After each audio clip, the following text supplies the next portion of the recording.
Hi everyone, it's Agnes and welcome to another interview. I am interviewing Sarah today. I read her story within the last week and she has kindly come on to share the mechanics of what went on behind the scenes with you. So welcome, Sarah, to the call. Hi, Agnes. Thank you for having me. Thank you for coming to share your time. I think people always find it valuable to hear it from the person directly.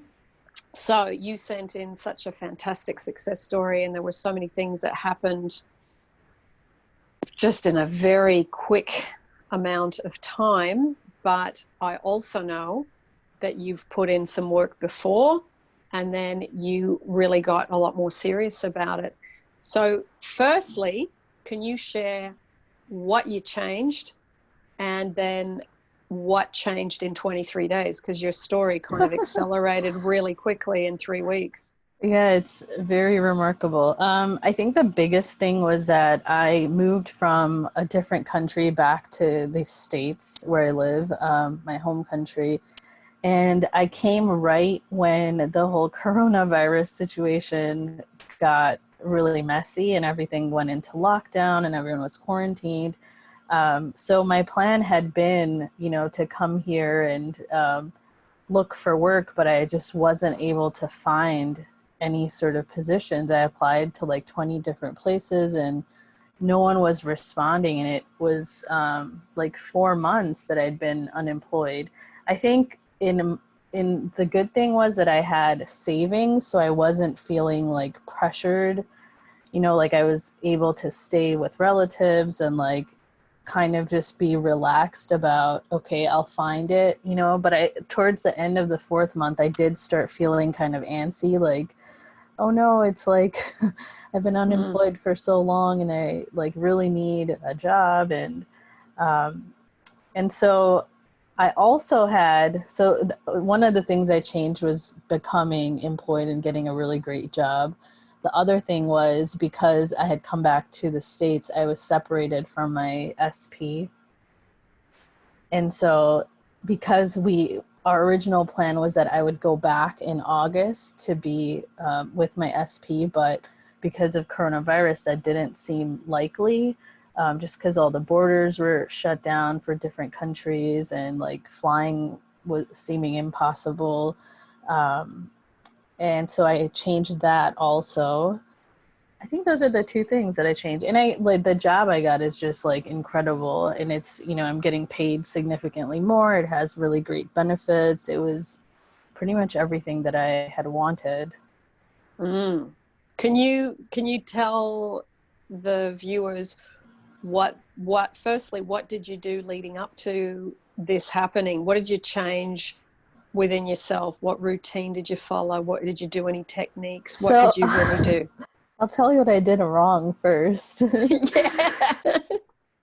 So when I realized, I had applied to a job that would be in the same country as where my SP is.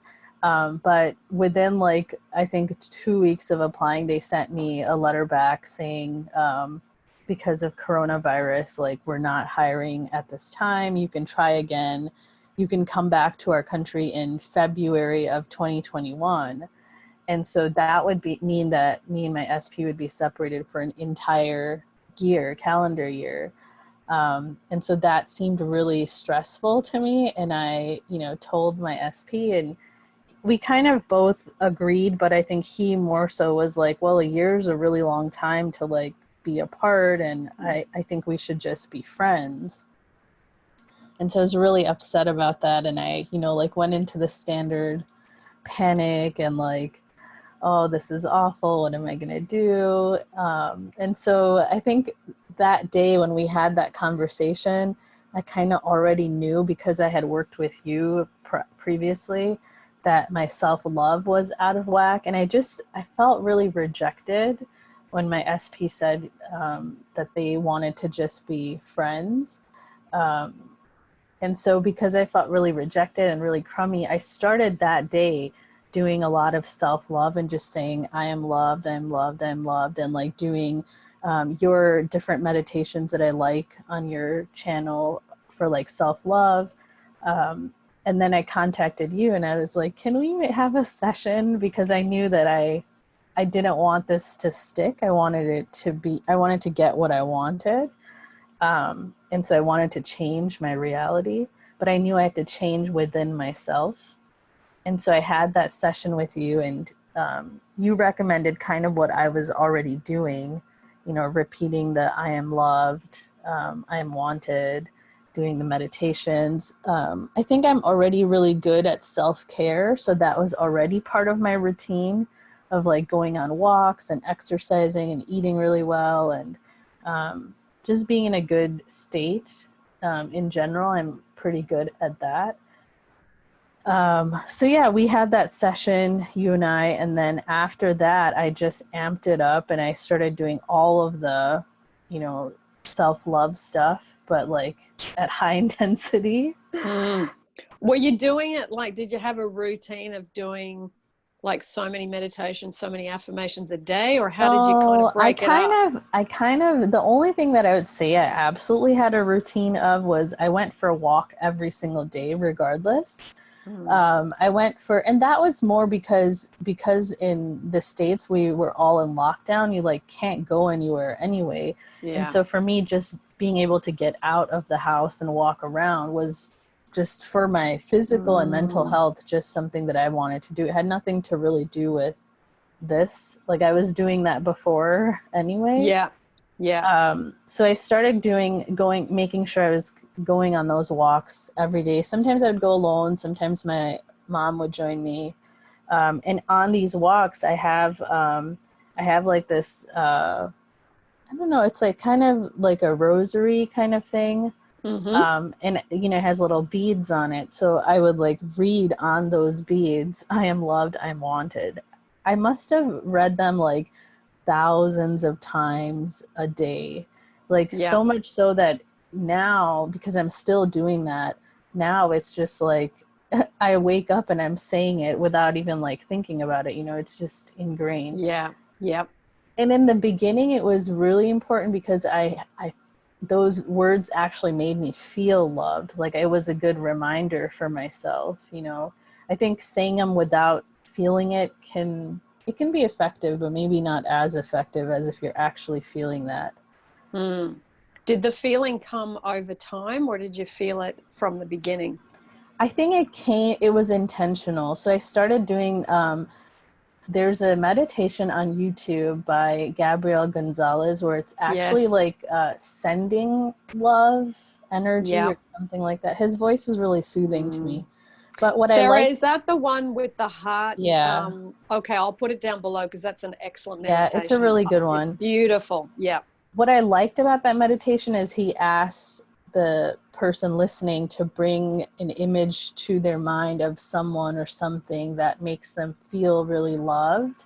And for me, sometimes it would be like a pet or, children in my life that make me feel really loved, or like just friends. It wasn't like a romantic partner ever. I was bringing to mind things that would, even like little, like, puppies, when you think about them, they just make you feel really happy and good. So I was having that strong feeling, and I was able to intentionally connect to that. So when I was going on my walks, I was thinking about things that made me feel good, just appreciating either the sun or like the breeze or the grass or like the sound of the birds, connecting to things that, just felt really good. Yeah, lovely. I think that's just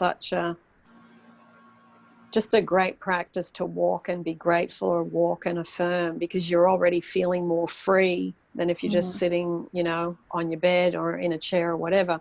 There's something about motion and being in open spaces and the elements on you, the sun, the wind, whatever, that does, I think, really help. Yeah. It was really nice to have the luxury of the time to be able to just focus on that, and to be able to put everything else aside and just say, I'm committed to feeling better. I don't care what happens. I just want to feel. I think that was the biggest thing for me, was I was committed to feeling better within myself. I wanted to feel empowered. I wanted to be my own source of love. I didn't want to depend on anyone or anything. Yeah. Yeah. I think that's a huge turning point in people that manifest and people that don't. I think just what you said there about I just wanted to feel better.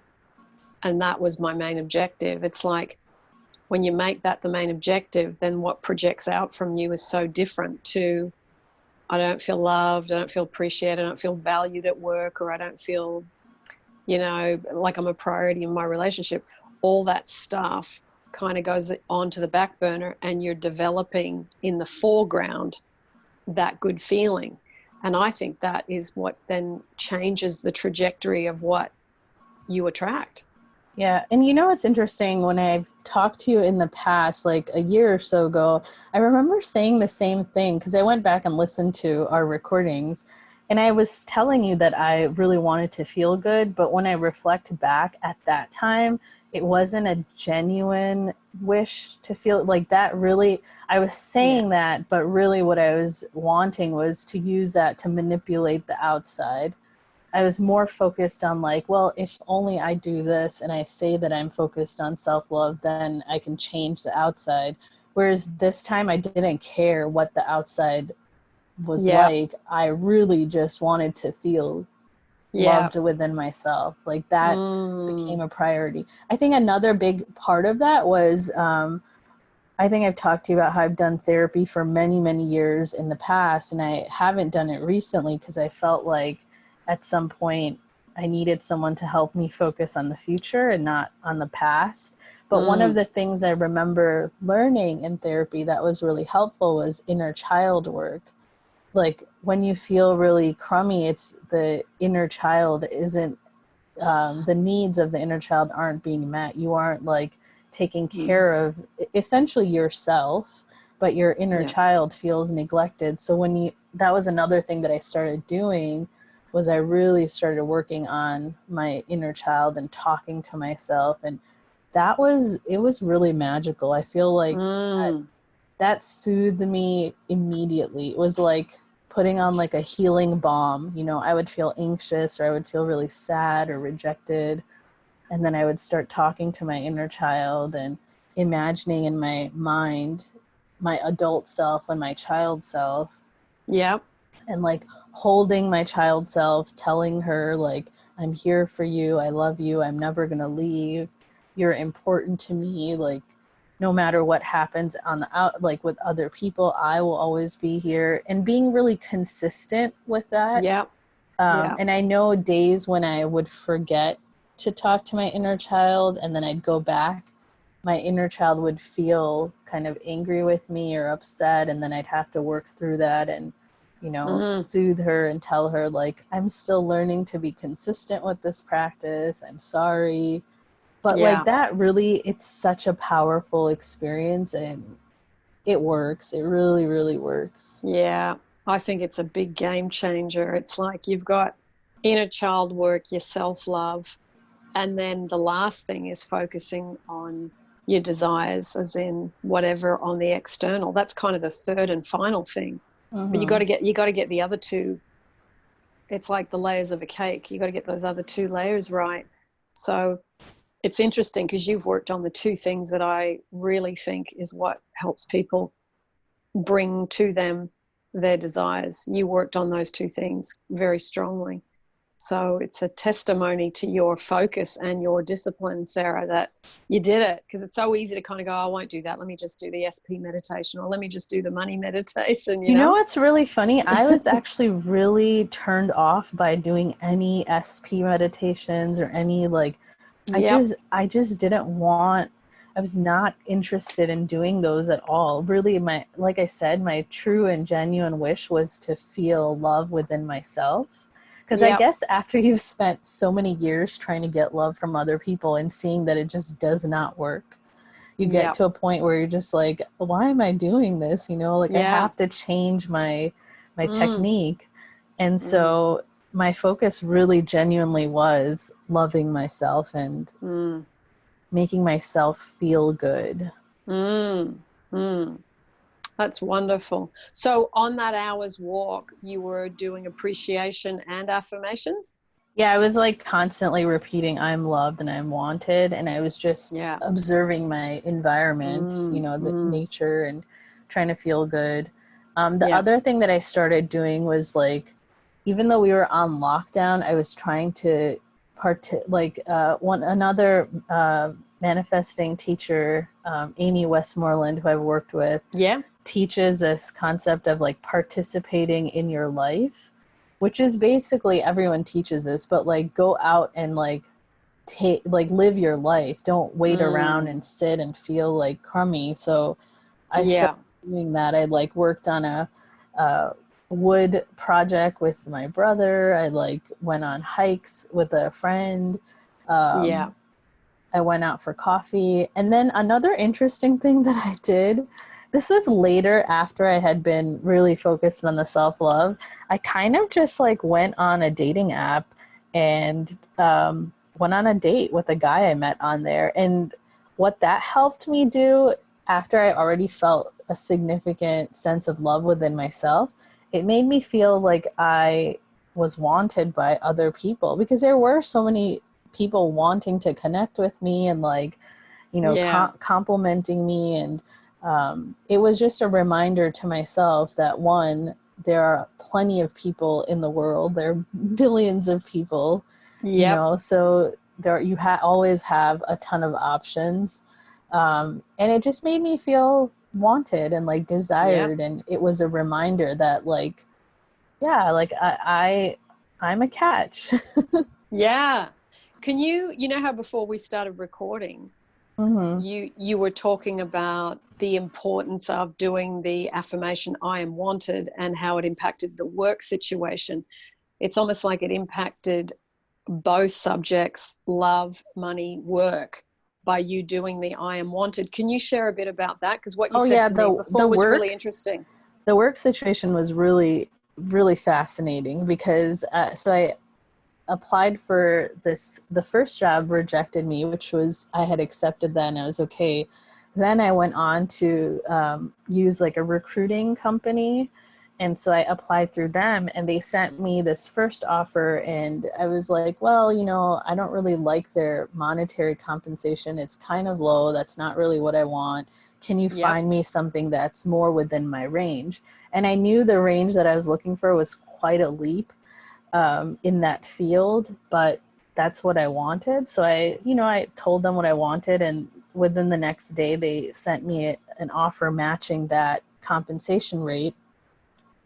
And was that just in terms of percentages, was it like 30% more, 50% more when you looked at what they first offered you? I think it was like, I'm not good at math. Maybe like 30 to 40% more. Okay. Yeah. I'm just trying to see how far you stretched yourself from that first point to where you end up. You know, that's where you see the trajectory of how much you feel more worthy and more wanted, as you're saying, how much you can actually get that reflection back from the outside world. And in this case, it's from an employer. Yeah.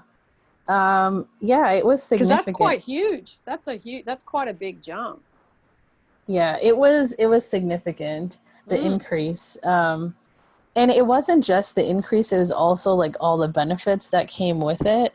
But let me go back to, so I got this job offer from the recruiter. I told them I was interested. So then they communicated with the company that this person is interested. And the company the next day was like, well, we want to set up an interview. And so they didn't really give me many details except we want to set up an interview on this day at this time. So I agreed to it. And I did the interview, and usually interviews in my experience don't really last that long, but this one was an hour and 30 minutes. It was via Skype, so it wasn't like in person. We were on Skype. It was an hour and 30 to 40 minutes, and I talked to 3 different people in their company. And it was so interesting because every person that interviewed me was like, you're really awesome. They literally said, you're really awesome. You know, wow, she's great. We want her. And then at the end of that interview, they're like, we want to hire you. Wow. On the spot after On the the spot, interview. yeah. They're like, yeah, we're going to send you a contract. Can you look it over? Let us know. And they've just been since then, they've been so nice and so accommodating. And they're going to pay my airfare. And Yeah. it's so funny because this time I really wanted to just fly direct. I didn't want, because with stops, that flight is like 20 something hours. And I just did not want to do that. I really wanted a direct flight especially with this coronavirus situation, I just wanted one flight. Yeah. But it was really, really expensive. So I didn't think that the company would be willing to cover the entirety of it. So I kind of rationalized in my mind, well, if they cover like 80%, then I can pay 20%. It's not that big of a deal. Yeah. But then they agreed to pay for the whole thing. So it was super That's nice. brilliant. And can you talk about all the other benefits with the apartment and Oh all yeah, they're giving me that was like amazing. a fully furnished apartment. What else are they giving me? They're giving me like a quarterly bonus. So every 3 or 4 months, I'll get like a additional benefit, like monetary benefit. Yeah. Yeah, and then the country that I'm going to currently requires like, I don't know, like maybe $2,500 US, like so $2,500 for a quarantine. Like you have to pay that Wow. in order, because they're trying to deter people from coming into their country.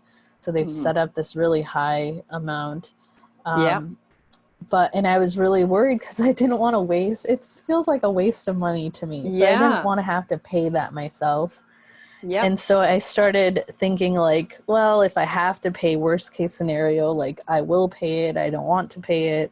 But then I talked to this company and they found kind of a loophole where, because I'm going through them, they're going to provide me my own private housing. I can just quarantine in that housing and I don't have to pay that fee. Yep. So that was pretty cool. That's fantastic. And you said too, aren't they going to fly you back to the Yeah, they're US going to give me once? like an annual flight back to the US if I want to go to the US. Yeah. Otherwise, they'll give me they'll give me just the cash equivalent of a flight. Yeah. So. And there was one more thing, something about the national holidays in that country. You get those days off or something Oh too? yeah, I get a lot of vacation time. So I get like a month of paid vacation, and then I also get like all of the national holidays in the country. So it ends up being like 45 days of vacation time. I know for Europeans that's probably not a lot, but for Americans it's a lot. In America we only really get 2 weeks. 2 weeks a year. A year. Yeah. Yeah. Yeah, the other country's system's a bit better for you, isn't it? That's fantastic. Wow, that's so great. And then since all of this has happened, what I was telling you before we started recording, there's another job that I really wanted that I had applied to like when I first got back to the States, and the company had told me that, they would start hiring in June and to follow up with them. So in June, I followed up with them and I told them, like, hey, I'm still interested, like, just following up on the job.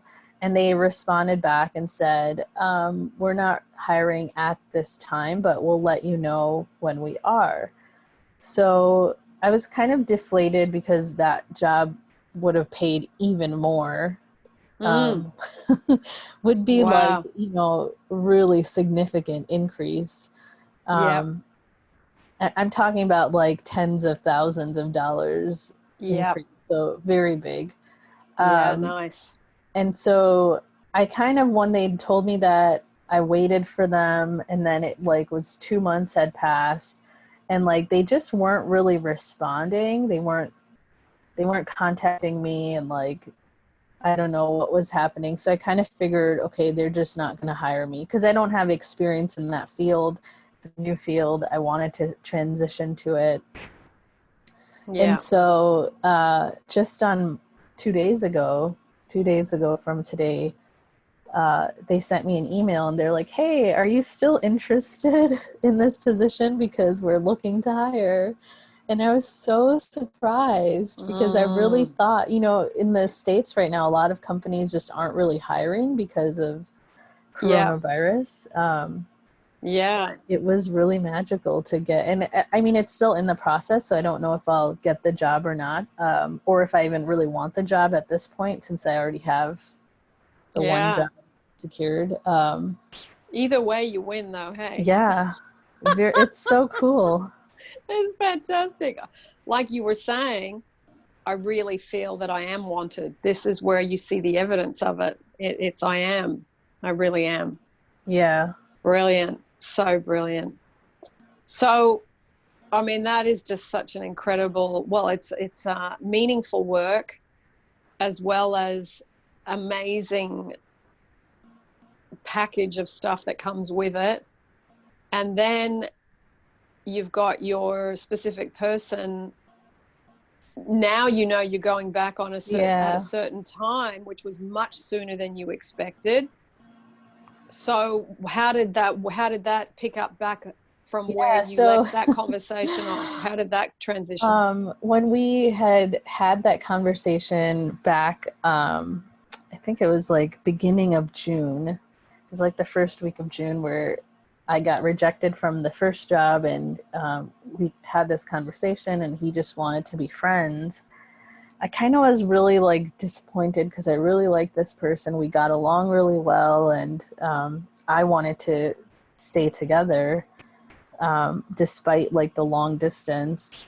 But yeah, and then I talked to you, and that weekend he called me and we just had, you know, I think after I talked to you, you had sort of told me like, stop trying to get stuff from people, you know, like, so what if they're late, or if they call you a few days later than you wanted, like let them off the hook. Like, you focus on taking care of yourself instead of looking for them to take care of you. So that weekend that I had the session with you, so this was the beginning of June, he called me and we talked for like an hour and a half, and we just had a really fun, like easygoing conversation. And towards the end, we talked about, you know, well, why don't you want, like, I kind of talked to him about, why don't you want to be with me? Why do you just want to be friends? And I brought that up, and he's just very lovely and was like, you know, it's just being so far away, like for a year would be really hard. And like, I just don't really want to do long distance. It's not about you. Like, I wouldn't do long distance with anyone. Yep. And so I kind of was like, okay, fine, whatever. And so after that, we weren't really talking. But then when I had this interview, after the interview, I called him and I told him like, hey, I got this job. I'm going to be coming back in August like we had wanted. And he was just really surprised because the job that I'd applied for is hard generally for people to get. And he was so shocked that it happened within a week. Like, I got the contract, I okayed it, I interviewed the next day, and then the day of the interview, they offered me the job. 2 days later, I signed the contract. Like, it just happened so fast that even he told me, he's like, you know, when you told me that you got this interview, I was really worried because I didn't really think you were going to get it, just because it's hard and it takes time. And and so he was really dumbfounded, like, wow, this actually happened. And so, yeah, then he was just like, I'm really happy for you, and I'm really happy that you'll be back. And now we're talking again, and you know, just waiting for August. Yeah. That's just fantastic. It's so thrilling to me still to see a result from really just going, you know what, screw this. I'm just going to work on the self-love. I'm tired about work, about relationship, about that person. Nothing's working. You pull your energy and attention away from it, and you just go in and you go, right, I just want to feel better. I'm sick of not feeling good. And you make that the focus. And then it's like everything rearranges itself outside. You don't have to do anything about those things. Yeah, I So think one of the things beautiful. I was telling you is that I've done this kind of work before, but intentionally manifesting hasn't really worked for me. It's worked like with small things, but like for the big stuff, it just hasn't really worked. And I think one of the reasons is that in the past, I've always been trying to like manipulate, like kind of like use the Mm. system to manipulate my Yeah. reality, you know, like not kind of disingenuous, like doing the self-love, but really not doing it because I want to feel love, but doing it because I want the outside to change. Yeah. But this But time it's like around, you can't get to that point. yeah, It's like you kind of keep doing it for the not so good yeah. reasons. And then eventually you get worn out and exhausted by that because you don't see Yeah, any you're change. totally Yeah. right. It's something that Mm. it's hard to like make yourself get there. You just get there Yes. when you get there. You get there when you get there. The exhaustion, the letting go just happens. And you just go, I'm so tired. I just want to feel better. What can I do to just feel better? Yeah. Like, screw all that out there because it's wearing me out. And So, it was a slow build. I think it took me a year to get to a place where I really realized, like, why am I trying to find love and security and all of that outside of me? You know, like it was a long process, and it took about a year from when someone actually said that to me. I think it was either you or another person I was working with who said, like, why do you feel the need to get security and love from outside? Like, why don't you feel that within yourself? Because I mm, think for a long time I was seeking like either employment or a partner, yeah. hoping that they would make me feel secure and Mm, loved. And so I was constantly like chasing, and yeah. it just felt so gross, and like I Yeah. felt disempowered, and I felt at the mercy of someone else or something Mm, else, and I just didn't like that feeling. So I think mm, it took me a year from when someone first told me that, and it like hit my consciousness, and yep. then a year later where I was like, I am really doing this and I really don't want to. Mm, Like, I just want to do things differently. I want to feel the power within myself. yeah, for Like sure. I just want to be able to feel good without needing someone else or something else outside of me. Yeah. And it's like you're flipping all that kind of, sometimes it's depression, sometimes it's not that strong. It might be just dissatisfaction or feeling disgruntled or feeling unhappy or whatever. But all of that is what attracts no movement, is what attracts a stalemate with a relationship with a specific person, with money, with amazing work. It just handbrakes the dissatisfaction, the unhappiness, the disgruntledness, the all that. That is what keeps all of the good stuff away. But it's hard to understand that until you put your self-love really first, for the reasons of, I'm so tired of all this other stuff. I just want to feel better within. And it's like, that's the open sesame. That's the thing that opens the door, is that. Yeah. It really is. And I think Neville talks about this idea of like buying the pearl. Like when you Mm, finally like accept that this is the truth and you like, you know, fully buy into it. And I think I fully bought into the idea that everyone is you pushed out, that what yeah. is outside is actually just a reflection of what's happening Yeah. inside. Yeah. Um, and it's just such a cool realization that you feel so empowered, like you can change what's happening. Yeah. But like Yeah. you just have to work on yourself. You don't have to manipulate anyone. You don't have to like make anything happen. You just have to work on yourself and feeling good and feeling worthy. And Yeah. Yeah. And I think too, I mean, Abraham Hicks says that all the time. You just have to be happy. You just have to feel. She talks about that all the time, but it's like you hear it and you go, yeah, yeah, yeah, not that again. What else can I do? And you don't realize that that is the gem. That is it. And it's so easily overlooked. Or the art, she talks a lot about the art of allowing. Allowing is you work on the inside and you allow the outside yeah, to reflect the change. But it's like you say, sometimes you hear something and then it takes a year for the penny to really drop what mm, that means for me in my life right now. It takes And you never know when the penny's going to drop. Sometimes it just does. And to be So, honest, I don't think I was always like, I think one of the misconceptions or misunderstandings with what Abraham Hicks says about just be happy is people think they're not allowed to be unhappy, or they're not allowed to have moments where they're yes. feeling frustrated or sad or whatever, that like you have to be in this constant state of happiness. But that just Yes. ends up causing a lot of resistance where Yep. you're rejecting and denying all of the things that you are actually feeling. You know, like we're all human, so we are going to feel sadness and all of those feelings, but yeah. it's I agree okay. with you. I agree with you, because people email me sometimes and say, oh, I was feeling really sad and I wanted to cry, but I wouldn't let myself because I thought that was going to stop my manifestation. It's like, no, like you say, we are human. When you need to cry, when you're angry, when you're feeling frustration, whatever. If you're feeling frustrated, go for a run or go to the gym and run it out. If you're feeling like crying, take an hour or two off on a weekend, be by yourself, cry and let that stuff out, do the inner child stuff And like you did. usually you feel a lot better after you do that anyway. The relief is astounding. And if you can attend to it quicker, Yeah. then you can get back to feeling happy, feeling satisfied, feeling joy, feeling and allowing, because you can't allow when you're all pent up. You Yeah. can't. Another Yeah. part of that that's been really helpful to me is realizing like nothing is final.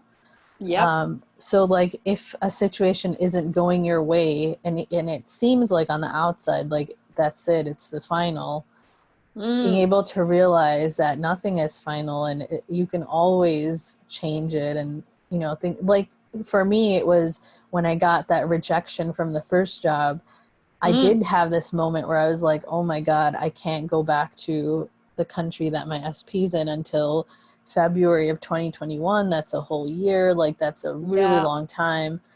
And I did have that moment where I thought, that's it. Like it's over. But Yeah. then quickly I had, you know, it just all worked so without me really doing anything. One of my friends who's living in that country, I messaged her about just something she posted on social media, and I was like, oh, you look so lovely. And the friend messaged back and said, oh, you know, I was just thinking about you, like, do you want to have a phone call? So we talked on the phone, and she's telling me about one of her friends who got a job recently in that country. And so she's like, why don't you talk to her and maybe she can like, and that friend ended up giving me the name of the recruiter that I used.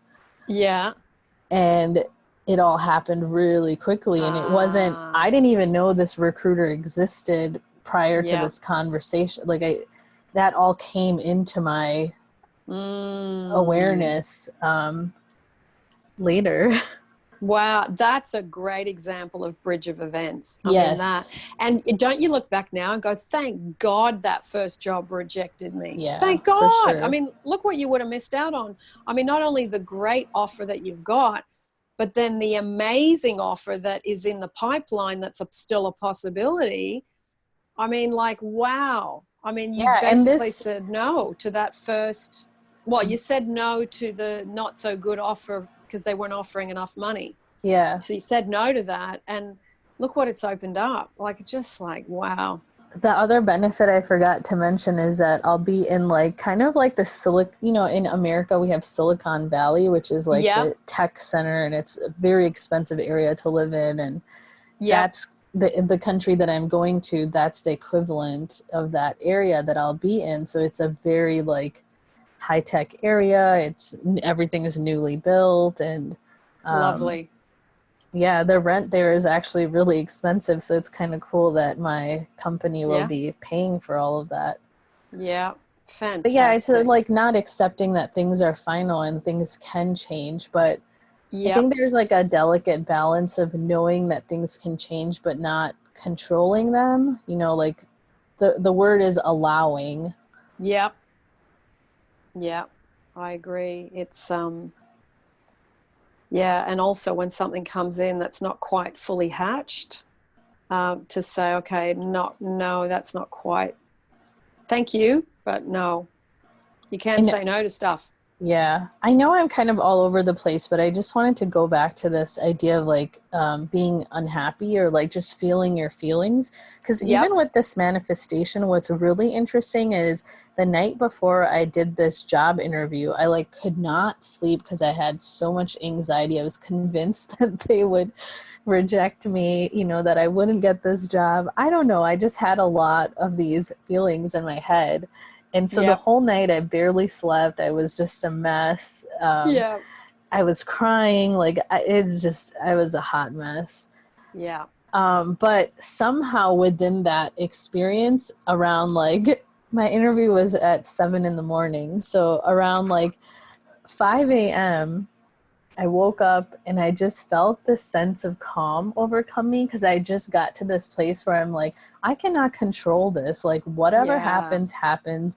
I'm going to go do this interview. I'm going to put some makeup on, like, whatever. I don't care if this means that, you know, I may not be with my SP. I accept it. It is Mm. what it is. Because I was Yeah. so sick of that whole night feeling so stressed out and anxious, you know, like, it was so Yeah. uncomfortable. I hated that feeling. Mm. And so around 5 a.m., after spending the whole night not being able to sleep, feeling really tense, I just got to a place where I'm like, screw this. Like, I don't want to Yeah. feel this way. Like, it's okay. If I don't get this job, I don't care. If I don't get to be with Yeah. my SP, I don't care. I just don't want to Yeah. feel Yeah. these feelings. It's like an awful Mm. experience. Mm. And so, yeah, that just, I think to show people like, it's okay to have those Yep. negative feelings. It's not going to mean you won't Mm. get your manifestation. Mm. But it seems to be like often you get this kind of thing on the horizon that shows up, then you go into massive anxiety and fear. Yeah. But then if you can actually hit the crying and you offload it, that's where the letting go happens. Then you fall asleep for an hour or two or whatever, not that long. But it's enough to then when you sit at the interview that you haven't got all that pent up stuff anymore. You're literally going, you know what? This isn't the be all and end all of my existence. It's a Yeah. job. It's not the only job on the planet. There'll be others. And you just kind of, it's like you said, Exactly. you make peace with this isn't like the oasis in the desert and there's never going to be another one. Yeah, you're totally right. There is no end all be all. Like there's Yeah. always options. Yeah. Things can always work out. Mm. Yeah, for It's sure. wonderful. I'm so proud of you. Honestly, I'm so proud of you. I just think it's such a fabulous turnaround and such a just a testimony to your ability because you applied, you focused, and you really, you know, while you were out walking, you said, I'm going to really appreciate things and I'm going to do my affirmations and I'll do my little meditation for self-love and Gabriel Gonsalves one, which I've used myself and I think is wonderful. You know, you just did little bits that you could without trying to push this square peg into a round hole. Yeah. Yeah, I Yeah, it's really do think wonderful. the biggest thing was I wasn't really focused on, I wasn't concerned about manifesting the thing, although I Yep. did want it. That wasn't my primary goal. My primary goal Yeah. was to feel good. Yep. Yeah. Oh, wonderful. So exciting. And I look forward to hearing your next bit about the fork in the road with job fantastic that's been offered and job amazingly and fantastic that's in the pipeline. Yeah, I'm manifesting something else too, so I'm hoping to be able to share that story with you soon. Okay. There's Well, that'll something be else in the works. fantastic. That'll be a part two. And I look forward to hearing it, Sarah, because you deserve it. You've had, you know, a tough, you know, period around SP and around being stuck because of the pandemic and not knowing what the future holds. So, you know, I used to hear again and again you know, it's going to be whatever you make it. And I remember thinking, what? You know, like when someone said that to me and I was devastated about something, I just remember thinking, what do you mean whatever I make it? I'm at the mercy of what's happening on the outside because that's what I was thinking at the Yeah. time. And And I think that is a common rhetoric during times of like global, yeah, um, right now it's a pandemic, but anytime, you know, like 10 years ago, we had a huge recession and everyone kept saying like there are no jobs out there, like the economy is going down. And it's so interesting because I did hear people say that, oh, it's what you make of it. Like people are still making money during a recession. People are still getting jobs. And I didn't really believe it in the past, but I really do believe it now. Yeah, because we're still in the middle of the pandemic. Yeah, and Yeah, like we even though are. everything's closed, like Yeah. there are companies who are hiring. There is money out there to Yeah. be made. Yeah, for sure. For sure. And it is an extension of you. The business is an extension of you. The money that comes to you is an extension of you. Yes, definitely there's some industries that are impacted by this, but I got to tell you, there was when I was in Sydney, they shut everything down really fast in the whole of Australia. And I remember I was just in my little area and thinking, okay, you know, you can't go to retail shops. How are these people going to survive? And I remember this one little place who was like a pub or a place where they sold alcohol and people could come and have a drink and have a meal. Their whole business was wiped out, especially for that first sort of 2 months where the government had locked everything down and no one knew when things were going to reopen. And what they did was they went, okay, this is what we've been doing, but we need to look at what's needed. And what they did was, instead of, because they were like a distillery, they were producing alcohol and bottling it, they went, we're going to use the alcohol and start producing hand sanitizer.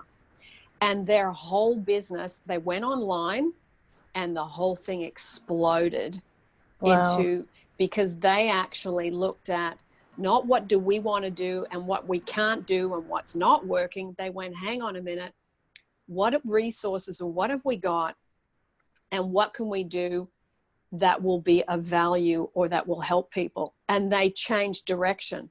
And this whole thing was huge for them. It was, even from what I read in their story, it was even greater and more successful than what they had before. Now, obviously, hand sanitizer isn't going to be around and needed for the next, 10 years. Yeah. This is going to taper off eventually and they can go back to doing. But I thought it was the way they thought about it, the way they adapted, the way they went, hang on, what can we do? And how can we help? And what resources have we got? And they stopped looking at the glass half empty and they started looking at the glass half full. And I think it's people that have that ability to adapt, to look at the bigger picture, to start to say, what can we do? That was such a great example. And this was a little tiny business in a very small, it was in Sydney, but it was in a small part, in a small suburb. And they changed direction. And I thought, I'll never forget reading that, because it was this little kind of plant that grew out of the concrete. Yeah, that's amazing. It was a great story. And I still, use that as an example of, it's like you say, doesn't matter what's going on, there will still be people that thrive within those times that most people see as a disaster. They will look at, how can we be of service? How can we help? How can we transform? How can we change? And not stay stuck in our old ways. And I loved that. It was such a fabulous example. Yeah, and I think that's really cool because it doesn't seem like they were trying to make money off of people's suffering, but they were trying to help. Like their intention was to provide a service. Yes. Yeah. And they didn't even know if that would work, because at that point, the pandemic had just hit. So the whole thing about needing hand wipes and sanitizers, it still wasn't people were still fumbling around going, what do we do? Yeah. That was a risk at that point because it was still March 2020. But it took off in about 2 to 3 weeks, because that's when the government said, you have to do this, you have to do that. And I mean, Australia was very, I have to say, I'm not a huge fan of governments and things like that, but the government did a fantastic job. And I think we only had about 100 deaths across the country, across the whole country. So they did a really good job. And these people actually just saw they just saw it and they just went there, and it was right place, right time, right place, right time. Yeah. I just want to share one quick little thing, kind of along those lines. In the US, for unemployment, if you get like laid off from your work, there are benefits, like the government will help you monetarily, but those don't apply to people who are self-employed. So like even if you work for like Uber or Lyft, you don't qualify for those benefits because you're still like an independent contractor. Okay. But what's so interesting is all of those people were very panicked because when everything shut down, no one's using like Ubers or Lyfts because no one's going anywhere, right? And so a lot of these people, some who are my friends who I know of, were afraid, like, what are we going to do? We have no source of income. And then within like moments, the government changed that structure to include people who are independent contractors and self-employed so that they could also have monetary compensation. It's just so cool because it changed really quickly. Like the system didn't even include them, and now they're included and they're able to get some income coming in. So things are not final. And yes, and like, you know, all the countries were flying by the seat of their pants and trying to put things in place as quickly as they could as they realized the severity of it. But it's like, I think the whole world went into shock, not realizing how bad this was, because it wasn't bad in March. It hit, and then within like a day, it just went really fast. So everybody, governments and just as people everybody was scrambling, like, what do we do? What do we do? And it was, to see the people that kind of were able to go, okay, let's sit and think about this, and let's reflect on this, and let's see what we've got isn't going to be of value. What is going to be needed? How can we help? How can we create something? And they basically went into manufacturing within their own little pod. You know, it's fantastic. I just love that story. I think they're really inspiring, people that just kind of just are able to adapt and change course and kind of ask those kind of questions that give the answers that you can fly through and thrive. I think it's lovely, really lovely. And you are one of those, because we are still in a pandemic. And a lot of people do think there's not, there's no money, there's no jobs, no money, there's no jobs. And if you keep affirming that to yourself, you're going to experience that. But if you go, hang on a minute, like you having the conversation with that friend, you weren't going, oh, let me ring her and see if she's got any contacts. You didn't do any of that. You just had a conversation about how well she looked, and then it kind of took you on a journey to receive information that fell in your lap. Because you were already doing, I'm wanted and I'm appreciated, or I'm loved, or whatever. It's brilliant. The friend who gave me the recruiting company's name, she actually was going on and on about how it was impossible to find work right now. You could only find work if you were already in that country. And so I would have a hard time. It wasn't going to be possible. And I kept thinking, like, man, she's really negative. Yeah. Thank goodness you didn't go, I won't bother applying if she said that. Thank God you didn't say that. No, but it's so funny because she wasn't really giving me the recruiter's name. So I kind of had to get to a point in that conversation, be like, thank you so much. I really appreciate everything you're telling me. Like, I really believe genuinely she was trying to help me, like, just let me have like reasonable expectations. And after I told her, like, oh, you're always such a pleasure to talk to, thank you so much. After I thought the conversation was ended, she sent me another message and was like, oh, you're so welcome. By the way, this is the company, the recruiting company I started with. So maybe try starting with them if you're going to look. It was so weird. So she wasn't giving me the name, but then at the end, when I kind of let go and was like, okay, it is what it is. The name came and it all worked out. And another really funny thing, that recruiting company has a referral bonus, but so they will give her $100 for referring me. But wait, it gets better. They also give me $100 for being referred. So. But isn't it interesting? The person that complains doesn't get the offers. They get the $100. Yeah, that's good. but they could have got a whole lot more if they hadn't done the complaining. And it's funny because she said that to me after I told her the job that I got. She's like, oh man, I should have waited to apply later because I could have gotten a better offer, because she didn't get a compensation that was close to mine. It was a lot less. So anyway, it was all really magical.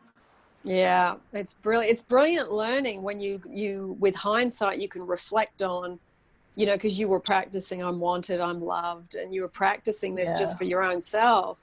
It's like that energy attracts a much better offer than I'm not wanted, I'm not loved, there's no jobs, there's no money, people aren't hiring, even if they do, it takes a long time. This is all the collective consciousness of even your SP, who said even if you did get something, it still would take a long time. He had that kind of stuck onto it. Yeah. And she had all her bits stuck onto it. And you were just going, okay, well, I'm just going to appreciate the bits that are coming in and what's being told to me. Thank you. And it's like everything just opened up for you because you just kept giving thanks for what was being said and what was offered. And it just opened more doors. It just opens the doors. It's brilliant when you look back at, you know, the differences of what people are doing and what happens for who. Yeah, for sure. Yeah. I definitely believe this works. It just, your intention has to be genuine. Yeah. Yeah. That'd make a good t-shirt. Your intention has to be genuine on the front. No, I think you've proved to yourself now. No one can take that away from you now. It's not someone else's success story. It's yours. Yeah, so I know. Now I know what I did, and now I know that gives me confidence for whatever the next thing is. You've got now a kind of very simple thing. Forget the outside, work on the inside. The outside will take care of itself. I know what my desire is. I've launched it. I'm going to work on this now, and I'm just going to trust and let go. Yes, you still need to send something to a recruitment agency, but then you need to get off it. Let go and focus your attention elsewhere. That's what letting go is, and that's what you did. So wonderful. Thank you so much. I really appreciate your help, and I think you're a big part in helping me get to this place where I value self-love in a different way, and it doesn't feel superficial, because I think our society talks about self-love, but really on the surface level, and I don't know if a lot of people really understand what it means. Yeah. So it's really cool to get to a place where I have internalized its value and its meaning, and it's just such a cool feeling. I feel so empowered, and and it's liberating. Yeah, it's liberating, and your story will go forth, and people will you're paying it forward. Now people will not only hear the story that I read, because I'll put that down below too, but then they will hear in your own words the mechanics of what was going on within your thoughts, within your feelings, what you were doing. It's like you've got a blueprint there that will go on for years to come and help people. This is what I'm happy to be a part of this. Yeah, it's a great thing. It's a great thing, because even when you're asleep, your story will be helping people. It's like it will be helping people for as long as YouTube exists. You know, that's the exciting thing. So thank you, Sarah, for sharing it. It's I've heard some bits that I didn't, you know, I mean, there was a few things that I didn't get out of the story. You filled in a few gaps for me. So it's funny because I didn't remember them till this conversation. Yeah, it's good. It's good.